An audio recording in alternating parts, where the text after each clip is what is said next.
주갑제TV 시청자 여러분 안녕하십니까. 2023년 4월 4일 정오입니다. 윤석열 대통령이 취임 후 처음으로 법안에 대해서 거부권을 행사를 했습니다. 국무회의에서 양곡관리법 개정안에 대해 제2요구권을 행사했습니다. 제2요구권은 다시 검토를 해달라는 이야기인데 이걸 보통 줄여서 거부권이라고 그럽니다. 대통령의 고유 권한인 법률안 거부권 행사는 윤석열 대통령 취임 이후 처음이고 2016년 5월 당시 박근혜 대통령이 국회법 개정안에 대해서 거부권을 행사한 이후 7년 만입니다. 이 문제의 양곡관리법 개정안은 초과 생산된 쌀을 정부가 의무적으로 사들이는 내용인데 과반 의석을 가진 더불어민주당이 정부와 여당의 반대에도 불구하고 강행 통과시킨 법입니다. 윤석열 대통령은 오늘 오전 용산 대통령실에서 국무회의를 주재하고 양곡법 개정안 제2요구안을 심의 의결했는데 국회로 다시 돌려보냈다는 이야기인데 국회가 이걸 다시 통과시키려면 3분의 2의 찬성이 있어야 합니다. 제적의원 3분의 2가 되려면 현재의 민주당 의석으로는 부족하니까 폐기될 가능성이 높습니다. 윤 대통령 국무회의 모두 발언에서 양곡법에 대해서 농업의 생산성을 높이고 농가소득을 높이려는 정부의 농정 목표에도 반하고 농업인과 농촌 발전에도 전혀 도움되지 않는 전형적인 포퓰리즘 법안이라고 아주 직설적으로 이야기했습니다. 제대로 된 토론 없이 국회에서 일방적으로 통과시켜 매우 유감스럽게 생각한다.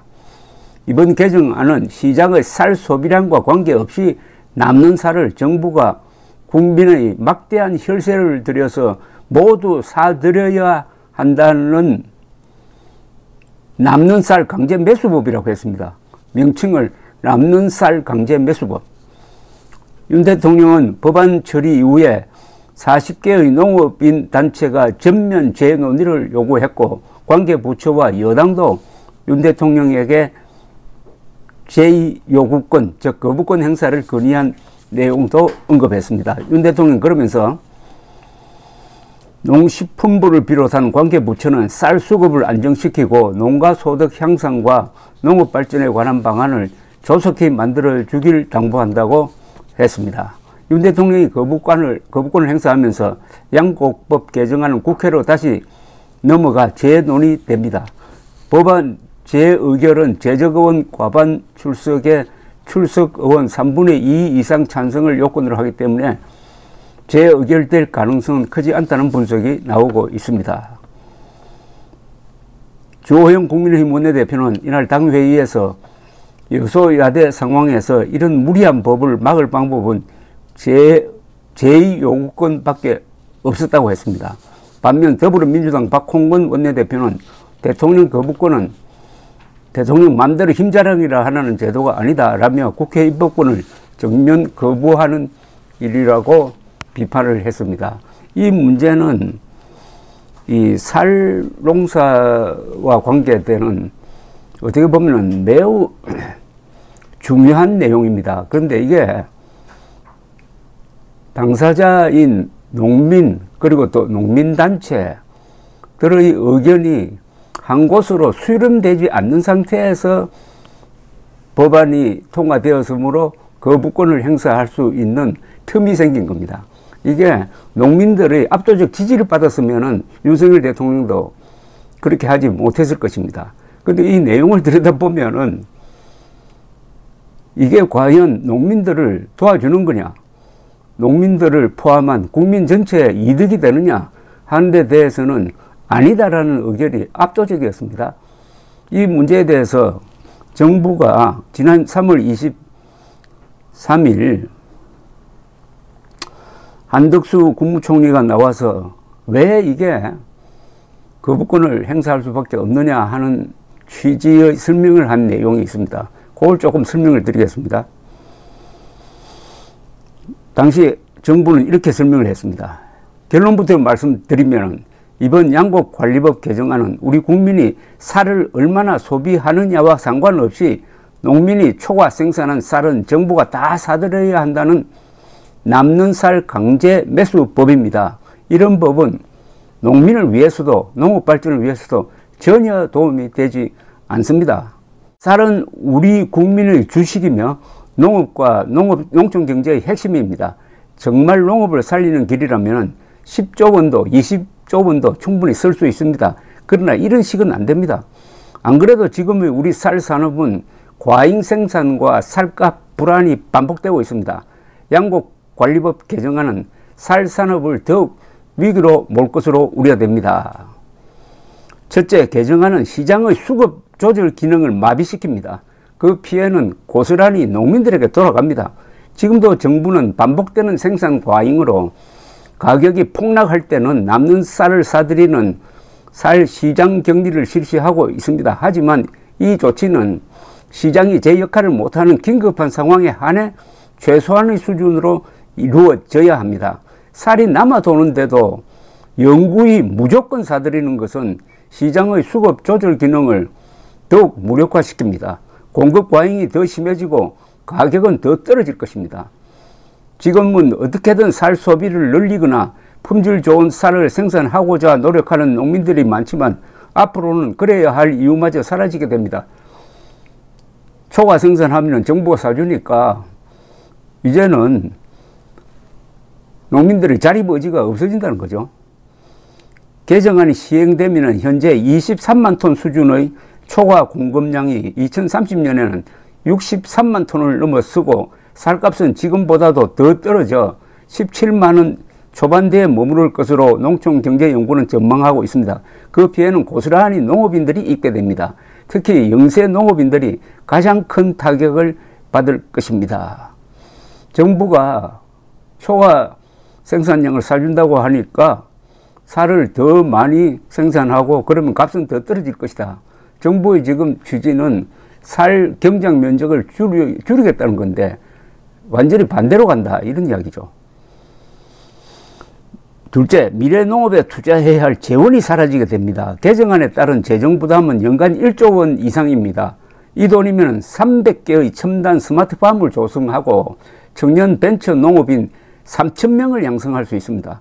농촌의 미래를 이끌 인재 5만 명을 키울 수 있습니다. 그런데 남는 쌀을 정부에서 사주면은 이런 개혁 의지가 사그러들고 만다는 거죠. 정부 의존형이 되어가지고 과잉 생산된 쌀을 정부 창고에 수년간 보관하다가 5분의 1, 10분의 1도 안 되는 가격으로 주정용이나 사료용으로 처분하는 것은 혈세의 낭비입니다. 이게 제일 설득력이 있네요. 뭐 1조 원 이상 들여서 사주는 것 자체가 아까운 것이 아니라 그게 결국은 이 공중에 돈을 뿌리는 거라는 겁니다. 사들여가지고 정부가 그걸 나중에 팔 때는 10분의 1 정도 값으로 파니까 사실은 쌀을 어떻게 보면은 어디 뭐 이렇게 흡입하는 거죠. 쌀을 쌀로 이용하는 것이 아니라 사료용으로 처분하니까 그러니까 돈이 낭비된다. 그 돈이면은 얼마나 유용하게 쓸 수 있느냐. 농촌을 위해서 소중한 농업 재원은 농촌의 미래 주역인 청년 농업인을 지원하고 농업을 미래 신성장 산업으로 육성하는 방향으로 사용되어야 합니다. 셋째, 진정한 식량 안보 강화에 결코 도움이지 않습니다. 식량 안보는 물론 중요합니다. 최근에 기후 변화와 우크라이나 전쟁 등으로 국제 곡물 공급망이 불안해지는 상황이라 더욱 그렇습니다. 그러나 우리는 무엇이 진정한 식량 안보인지 고민해야 합니다. 이미 자급률이 높은 쌀을 더 생산하는 것은 합당한 결정이 아닙니다. 오히려 해외 수입에 절대적으로 의존하는 밀, 콩 같은 작물의 국내 생산을 확대하는 것이 국가 전체와 농민을 위한 결정입니다. 라고 했습니다. 넷째, 아주 논리정연합니다. 이 정부의 설명문이 농산물 수급에 대한 과도한 국가 개입은 이미 해외에서도 실패한 정책입니다. 1960년대 유럽에서도 가격 보장제를 실시했다가 생산량 증가와 가격 하락에 따른 농가 소득 감소 부작용으로 결국 중단했습니다. 태국도 2011년 가격 개입 정책을 펼쳤다가 수급 조절의 실패와 과도한 재정 부담으로 이어져 3년 만에 폐기했습니다. 시장 원리를 거스르는 포퓰리즘 정책은 결코 성공할 수 없습니다. 정부가 이렇게 당당하게 이야기하네요. 포퓰리즘 정책은 결코 성공할 수 없다. 이미 개정안은 지난 정부에서도 그런 이유로 이미 반대하였던 법안입니다. 문재인 정부도 반대했네요. 그때는 틀리고 지금은 맞다는 식으로 다시 추진하는 것은 혈세를 내는 국민들에게 도리가 아닙니다. 그 이하는 생략하겠습니다. 윤석열 대통령의 거부권 행사는 이런 설명을 들어보면 너무나 합당하다고 생각합니다. 쌀도 상품이니까 생산과 소비는 시장 기능을 통해서 조정되어야 합니다. 국가가 과도하게 개입하면은 그게 사회주의적 인간을 만든다 이거죠. 농민을 사회주의적 인간으로 만들면 되겠습니까? 자본주의적 인간, 자유민주적 인간으로 만들어가지고 자신의 책임하에 쌀농사를 하고 어떻게 하면은 좋은 품종을 만들어가지고 비싸게 팔 것이냐. 그리고 쌀 생산을 계속 해야 되느냐. 다른 작물로 바꾸면은 더 소득이 높아지는 것 아니냐. 이런 고민을 해야 농촌이 살 텐데 아무리 많이 생산해도 아무리 남아도 정부가 다 사준다 이러되면은 누가 그런 자기 혁신의 노력을 하겠습니까? 지극히 헌법적 결단이고 자유민주적 가치에 입각한 거부권 행사였다고 평가를 합니다. 감사합니다.